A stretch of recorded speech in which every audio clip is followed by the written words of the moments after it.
Magandang hapon! Kumusta po? Narito po ulit ang update natin para sa lagay ng ating panahon.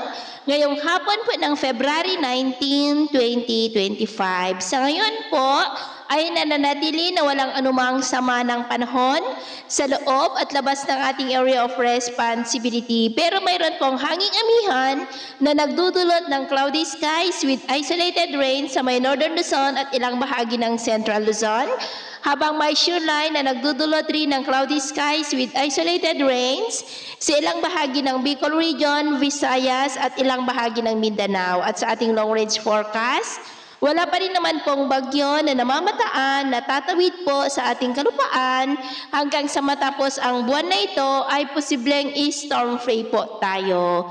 At sa lagay ng ating panahon ngayong hapon ay nakakaranas ng cloudy skies with isolated rains sa may Cagayan Valley, ilang bahagi ng Cordillera, La Union, Zambales, Tagudin, Tarlac, Pampanga, Infanta, Calapan, Albay, Catanduanes, Camarines Sur, Sorsogon, Masbate, Romblon, Aklan, Capiz, northern part ng Iloilo, Palawan, Negros, Cebu, Bohol, Leyte, Samar Provinces, Basilan, Zamboanga Peninsula, Northern Mindanao, Caraga, Davao Region at Sorsogon. At mamayang gabi, posible pa rin pong ma-isolated rain sa ilang bahagi ng Cagayan Valley, Cordillera, La Union, Calapan, Romblon, Bicol Region, Kabisayaan at Mindanao, kaya mag-ingat pa rin po tayo sa posibleng banta ng mapagbaha at pagguho ng lupa.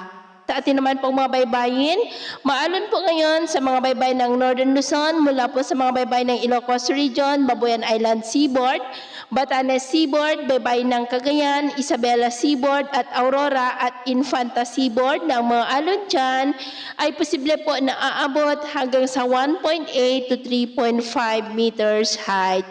Kaya hanggat maaari po, ay iwasan na muna natin ang papalaot yan sa mga may kulay pula para po mas makaiwas sa mga sakunang pangkaragatan. So, yun po ang latest update natin sa araw na ito. Ako po muli si James na nagsasabing, sakay na ng pagsubok po na darating sa ating buhay, huwag na huwag po tayong mawawalan ng pag-asa. Thank you and God bless!